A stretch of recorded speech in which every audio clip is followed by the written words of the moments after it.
Welcome to the Mountain Real Estate Podcast here in February of 2026, where we're going to go through our 2025 mountain trends, which summarizes the statistics from the entire year last year.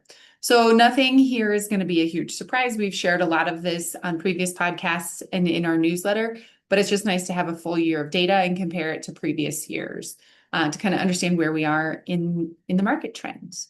So I'm going to share my screen and show the Mountain Trend booklet.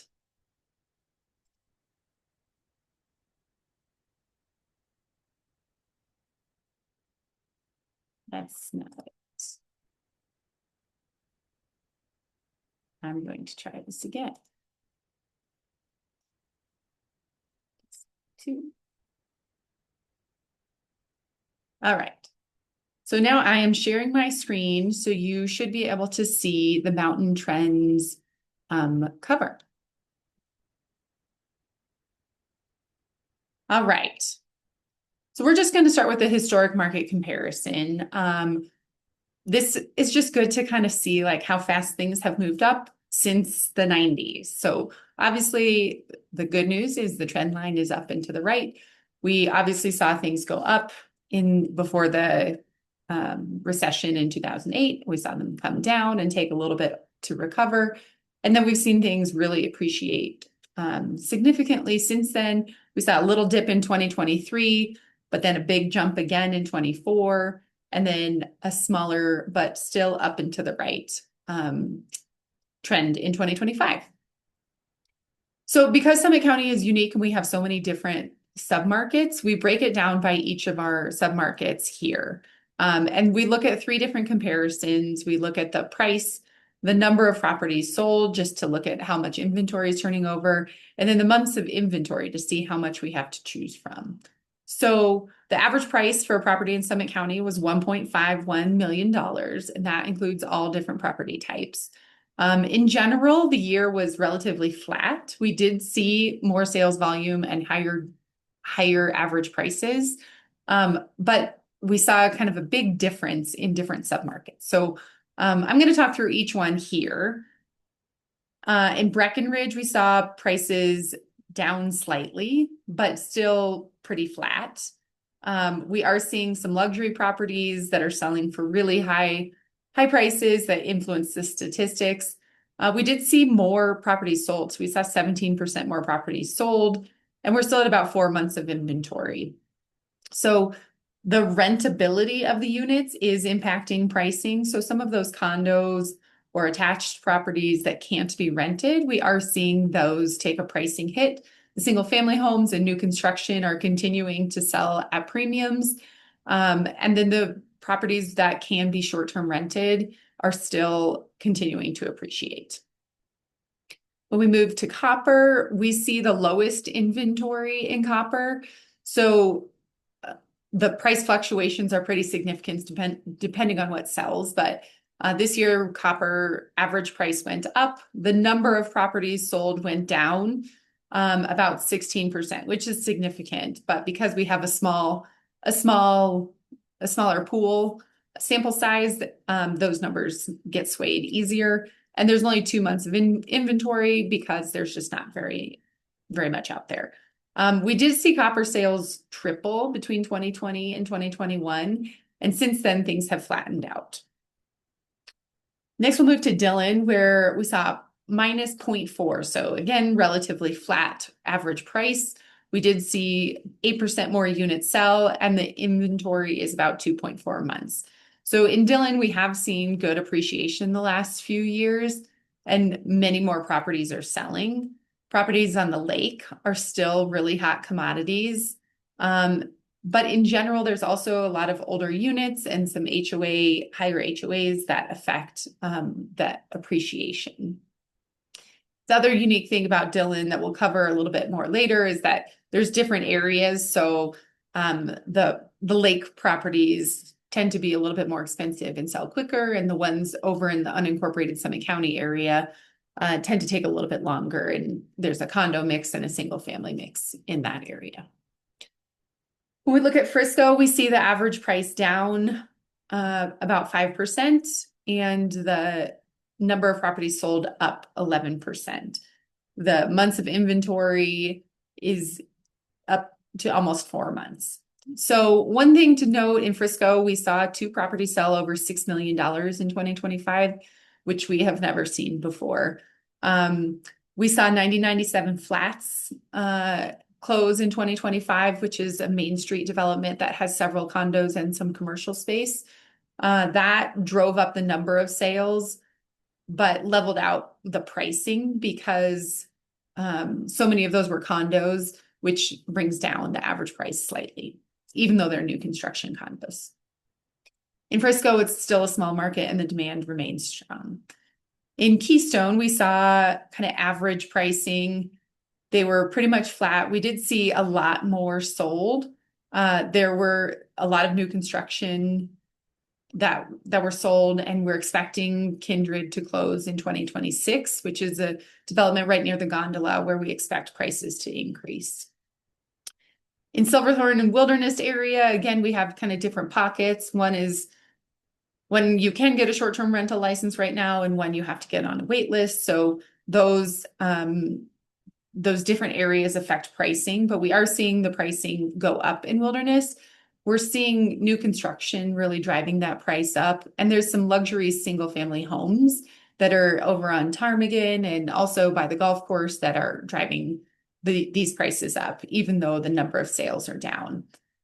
We saw 6 homes sell for over $4 million in 2025, and there was only 1 of those in 2024. So some of those luxury single-family homes make an impact on our average price. Overall, Summit County was relatively flat with an average price of 1.5.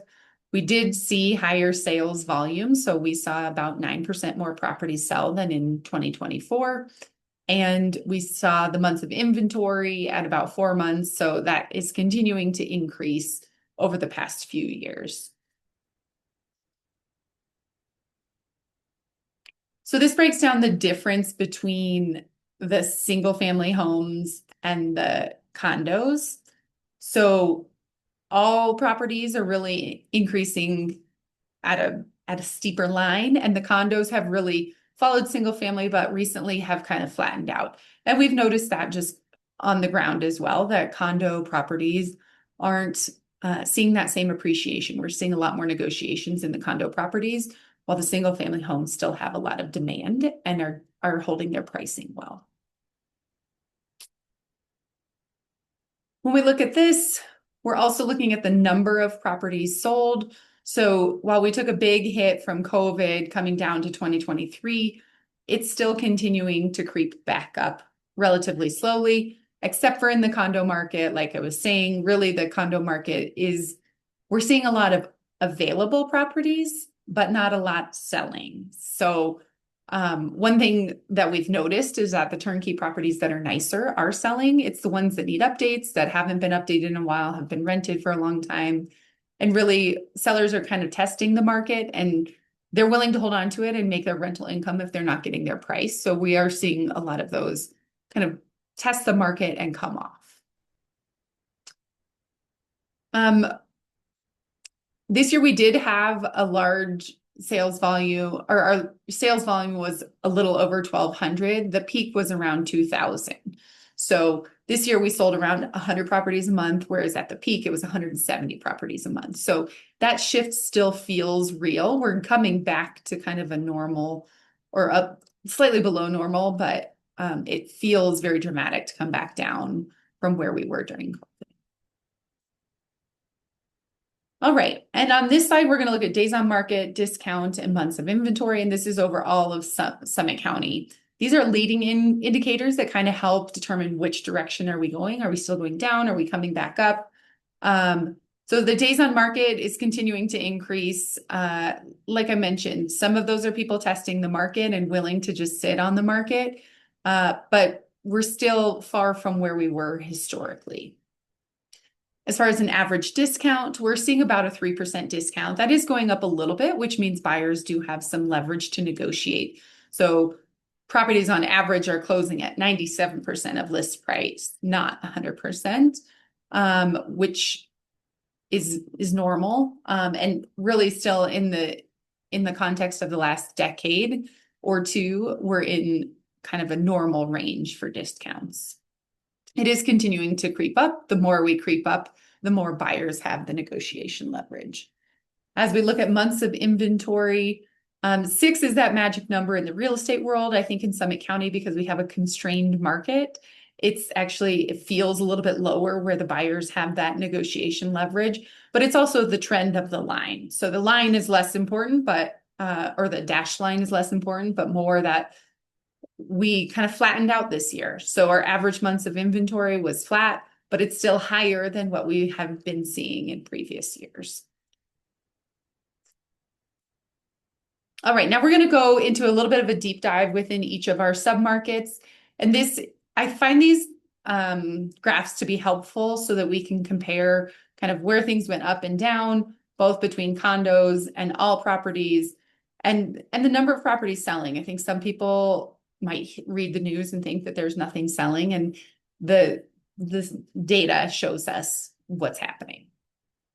So Breckenridge is where we'll start. So Breck is the largest geographic area in Summit County and is also the most expensive. One big thing that I mentioned before that is really prevalent in Breckenridge is that single family homes are really separating from condos. So our condo market is relatively flat, but our overall market is increasing. We did see a slight dip from 2024, but I think some of this is just between 23 and 24, there was a massive increase. So some of this is just our average prices driven by some high luxury sales, but overall, we're still close to $2 million for our average price. Breckenridge does include Blue River and properties near Farmers Corner. So each area kind of varies, and the short-term rental regulations do dictate prices. When we look at the number of properties sold, even though the price ticked down a little bit overall and the condos stayed flat, we saw more condos and more properties sold in general in Breckenridge. Now we're going to move to Copper. Copper, like I mentioned, is our smallest market. Prices did continue to tick up, and we really saw our condo prices tick up here. So Copper is a lot of condos and some luxury single family. But we did see prices continue to go up. It is a smaller market, so a few handful of sales can influence these numbers pretty significantly. We did see a lower volume here than 2024, which is kind of an opposite trend of some of the other sectors. All right, now we're going to go into Dillon. So Dillon has a few different areas. We have the town of Dillon, which is near the lake. We have Dillon Valley, which is on the north side of Highway 9, closer towards I-70. And that area does not allow short-term rentals. And then we have Corinthian Hill, which is kind of along US 6 with beautiful views of the lake, but not really in the town. We did see prices go down in Dillon. Some of that is a reflection of the Dillon area, Dillon Valley area where you can't get a short-term rental license. We saw it go down for condos as well as the overall properties. And many of the condos in this area have high HOA fees. They're older buildings, they have higher insurance, and so that is affecting the condo market. So if they don't have beautiful views and updates, sometimes it's hard to overcome some of those monthly costs. So the prices went down, but the number of properties sold did tick up from 2023 and 2024. So we are still seeing things move. Our average prices are just coming down, and I think this is a reflection of a higher condo percentage in Dillon versus some of our other sectors. Now we're going to move to Frisco. So we have seen a pretty big spike in average pricing in Frisco. One thing we're finding is that single family homes, because Frisco is only around 3,000 units, single family homes are rare and expensive. And the price per square foot for new construction, whether it's single family homes or townhomes, is around $1,300 a square foot for the latest. $1,200 a square foot last year was normal for things to close at. So we saw a slight downtick in average pricing for condos and overall, and a slight uptick in the number of properties sold. but we're still, when you look at the overall trajectory of that line since 2022, we're still up. We're just down compared to last year, which could be a reflection of what sold. Now let's move to Keystone. So in Keystone, you can see that condos make up 90% of this market, and we're seeing a lot of new development. So we saw Brightwood close a lot this year. We have new seasons at Keystone. Kindred is supposed to close this coming year. So there's a lot of new construction happening and just a lot more supply. And there's no short-term rental restrictions. So we have seen the number of properties sold continue to increase because this is one place where people can get a ski condo and use it some and make some money back with short-term rentals. And the price for entry in Keystone is a little bit lower than Breckenridge. Once Kindred releases in 2026, we expect these prices to bump up just because they have luxury units that are selling for over $2,000 a square foot. So the average price for condos in Keystone bumped down a little bit, but all properties stayed about flat. With the majority of the properties being condos, there are a few luxury homes in Keystone that have sold to keep that overall pricing strong. One other thing similar to Copper and Dillon in Keystone, a lot of the condos are older buildings and have higher HOA fees and insurance, pressing some of those monthly costs up. In Silverthorne, we have seen kind of average prices following Summit County trends. So there was a little bit of a dip and then things went back up. Condos kind of stayed flat, maybe with a slight decrease.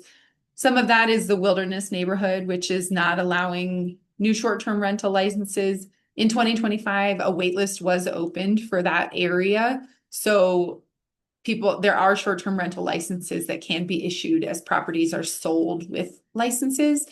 But the wait list right now is, I think, around 140 people. So I wouldn't expect to get a short-term rental license quickly, but it is possible. We do have additional new construction happening along Highway 9. There's Arrowleaf Townhomes and Opera Shores and others that have closed that are kind of keeping prices relatively flat. And then we also have some new construction, like I talked about at the beginning, new construction homes in the Silverthorne area that are keeping that average price of all properties up. But we are seeing the number of properties in Silverthorne selling down, mostly because the new construction this year was a little bit less than the new construction in past years. I don't think it's necessarily a reflection of less options. I also think the short-term rental regulations really impacted the turnover of properties in the Wilderness area. So as you can see from 2020 to 21 down, we're just seeing a lot less selling because people that have licenses are keeping them rather than doing fire sales. All right, so that covers all of our markets. Now we're going to jump into the cost of ownership. So this was updated this year to reflect some active listings. We have 4 different properties between 580,000 and 1.8 million. And we look at, if you're getting a loan, what is your return on investment? How much are you offsetting your costs by short-term renting? And there's 2 in Keystone and 2 in Breckenridge for areas where you can get short-term rental licenses. So what we're finding is that the subsidy, so none of these are positive cash flow. If you get a loan, there is positive cash flow around 1 to 2% if you finance these properties with cash. But if you get a loan, you can offset some of your costs. So we're seeing, well, the cost per year ranges from $45,000 to $130,000 because a loan on 1.8 million is a lot. But you're getting around $22,000 to $75,000 in rentals. So your net is around $22,000 for the lower end 1-bed condo and negative $50,000 for the Breckenridge. So all of these are negative. Negative $50,000 for the Breckenridge 1 Ski Hill condo. So at the end of the day, there are tax write-offs, there's appreciation that we estimate in, And so we look at our total return on investment after those tax write-offs and appreciation, and we have an annual return on investment around 8 to 10%. 6 to 10% is for some of the middle ones. So we tell people that this is really a lifestyle investment, and there are other ways to get higher investments. But if you want a lifestyle of a property that you can use, here's the numbers that you can expect to get to offset your costs. And the last thing, like I mentioned, it looks different between cash and loans. And we've covered this in depth in podcasts. This is just kind of a snapshot in time for 2025. But when we look at a cash purchase with no property manager, your monthly profit is around $3,000. If you do use a property manager, it comes down to around $2,000 per month. If you have to get a loan and you're using a property management, you're subsidizing the property about $4,000 a month. And this is on a $1.2 million property. And if you're getting a loan, but you're self-managing, you're only subsidizing around $2,500. So the financing factor and the property management factor really influence that monthly cash flow for our clients. All right. Well, that sums up our 2025 mountain trends. Thank you for listening, and there will be more to come in 2026.